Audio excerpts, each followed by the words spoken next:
اللہ تعالیٰ نے سب سے بڑھ کر مدینے والے محبوب کو عطا فرمایا۔ علماء نے لکھا ہے کہ اللہ تعالیٰ نے، حضرت وہب ابن منبہ کہتے ہیں، اللہ تعالیٰ نے عقل کے 1000 حصے کیے، ایک اس میں سے حصہ پوری دنیا کو دیا، جس سے سائنسدان، ڈاکٹر، علماء، حکیم، طبیب پیدا ہوئے۔ باقی 999 حصے عقل اللہ نے اپنے محبوب کو عطا فرمائی۔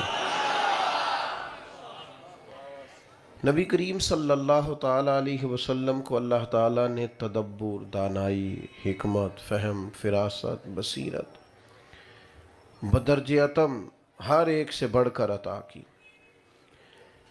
انسان اگر اپنی زندگی میں دانائی کے ساتھ چلنے لگ جائے نا، حکمت کے ساتھ، تو اس کے فیصلے درست ہونے لگتے ہیں،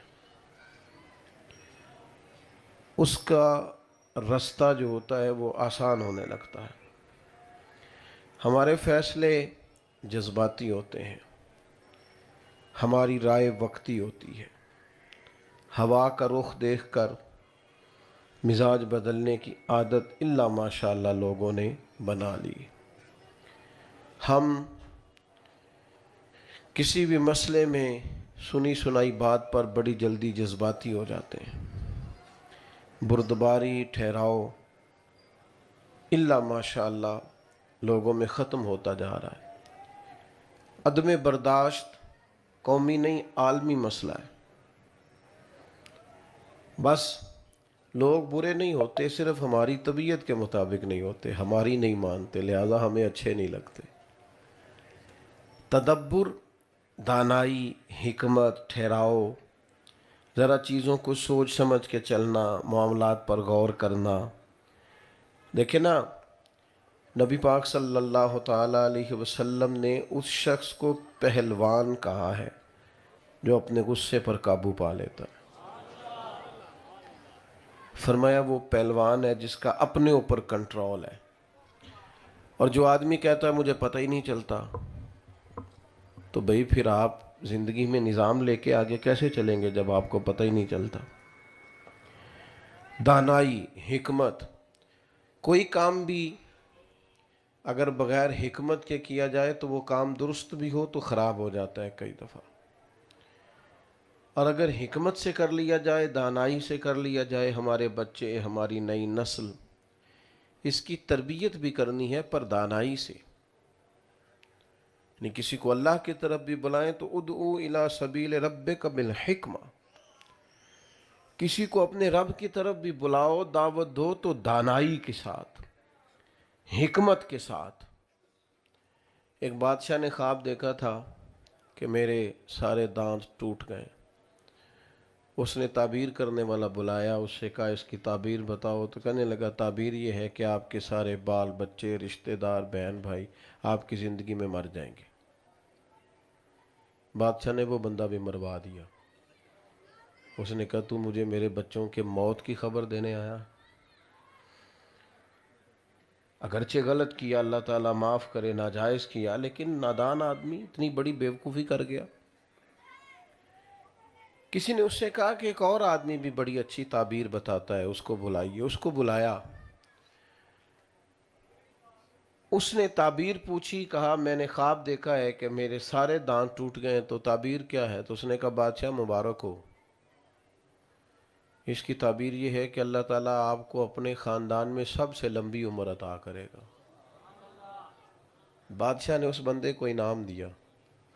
یہ ذرا مجھے بتائیے گا، اس نے بھی وہی تعبیر نہیں بتائی جو پہلے والے نے بتائی ہے؟ اس نے بھی وہی بات بتائی ہے نا۔ اس نے کیا کہا؟ آپ کے سارے رشتہ دار آپ کی زندگی میں مر جائیں گے۔ اس نے کیا کہا؟ اللہ تعالیٰ آپ کو خاندان میں سب سے، بات اگرچہ بے سلیقہ ہو کلیم، پر بات کرنے کو سلیقہ چاہیے۔ ہم کیا کرتے ہیں؟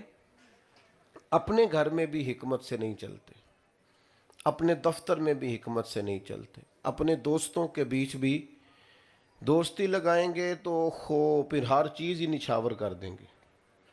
لیکن جب دوستی ٹوٹے گی تو چائے کی پیالیوں کا بھی حساب ہوگا. وہ جو لاہور آتے جاتے کرایہ لگا تھا اس کا بھی کورے ورک کتاب نہیں ہوندے پتھر دل گلاب نہیں ہوندے سجنا پہلو ہی سوچ کے لائیں پھر یاراں نال حساب نہیں ہوندے. تدبر نہیں ہے، دانائی نہیں ہے، فہم نہیں ہے، بے حکمت سی باتیں، جذباتی سے فیصلے، مرضی منشا. ہم چاہتے ہیں جو ہم سوچ رہے ہیں شاید یہی سارا ٹھیک ہے. ہمارے ہاں نا پنچایتوں میں دیہاتوں میں کسی سے کوئی فیصلہ کراتا تھا تو لوگ اس پارٹی کے ساتھ ہوتے ہیں جس نے پہلے آ کے بات سنا لی ہے. حالانکہ یہ بہت بڑی نادانی ہے. آپ کو کوئی بندہ بھی جب کوئی بات بتائے تو آپ پہلے تصویر کا دوسرا رخ دیکھیں، دوسرے کی بھی رائے لیں. ایسا تو نہیں ہو سکتا کہ جو یہ کہہ رہا ہے سارا سچی ہو. آپ دو جھگڑا کرنے والوں کی بات سن کے دیکھ لیں، جو بھی بات بتائے گا وہ کہے گا میں ٹھیک ہوں. حل کیا ہے کہ آپ دانائی کا مظاہرہ کریں، تدبر کا. اللہ تعالیٰ نے نبی پاک علیہ السلام کو بے حساب لا تعداد دانائیاں عطا کی. حضور کے اعلان نبوت سے پہلے مکہ والوں نے بیت اللہ شریف کی تعمیر کی تھی، سب نے مل کے. پیچھے دوستوں سے گزارش ہے باتیں نہ کریں جی، کمیٹی والے بھی بولے نہیں، بس توجہ سے سنیں. تو بیت اللہ شریف تعمیر کیا تھا تو بنا تو سب نے مل کے لیا. آخر میں مسئلہ بن گیا حجر اسود کس نے نصب کرنا ہے.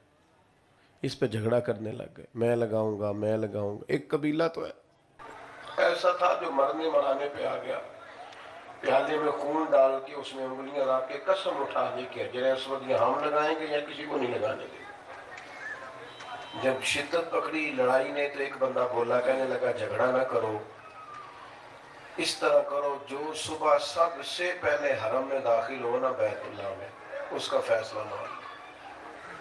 کمال یہ ہوئی، کرم ہوا کہ صبح سب سے پہلے حرم میں مدینے والے محبوب داخل ہوئے. وہ تو خوش ہو گئے، یہ تو صادق اور امین ہے. انہوں نے کہا ہمارا یہ مسئلہ ہے، آپ نے تھوڑی دیر کے لیے غور کرنا ہے. وہ خود کہہ چکے تھے کہ جو بھی کوئی آئے گا وہ جس قبیلے کے حق میں فیصلہ دے گا نا وہ سب کو منظور ہوگا. اب یہ بات انہوں نے حضور کو سنا دی. سرکار کسی ایک قبیلے کو کہہ دیتے حجر اسود آپ لگا دیں تو باقی سب تو اس پر مطمئن تھے، چونکہ انہوں نے کہہ دیا تھا جو سرکار فیصلہ کر دیں. باقی اعتراض کر نہیں سکتے تھے. لیکن نبی پاک علیہ السلام نے کیا فرمایا؟ فرمایا کہ چادر بچھاؤ. انہوں نے چادر بچھائی، حضور نے اس پہ حجر اسود رکھا.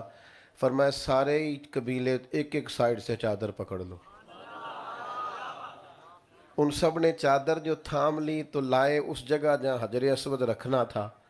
تو محبوب نے اٹھا کے حجر اسود ادھر رکھا جہاں رکھنا تھا. اب سب کے چہرے دیکھے تو سارے خوش تھے. ہم سارے ہی اٹھا کے لائے ہیں، ہم سب حجر اسود لگانے میں شامل ہیں. ہم تو اپنے بچوں میں لڑائی کرا دیتے ہیں، خود اپنے بچوں میں. اے میرا لیک پتر ہے تے اے میری گل نہیں منتا. ان بیچاروں میں جھگڑا ہو جاتا ہے. آپ وہ دیکھیں نا، ہو جاتا ہے بعض اوقات کسی بچے سے زیادہ پیار، پر لکھا ہے بزرگوں نے کہ ایک بچے کا رخسار چومو تو دوسرے کا بھی چومو. ان کو یہ لگے نا کہ جھکاؤ زیادہ ادھر ہے. نبی پاک نے فرمایا اللہ سے ڈرو، اپنی اولاد میں انصاف کرو. دانائی سے، تدبر سے گھر چلائیں، تدبر سے آپ سوسائٹی میں وقت گزاریں. یہ جذباتی فیصلے، یہ فوٹو کی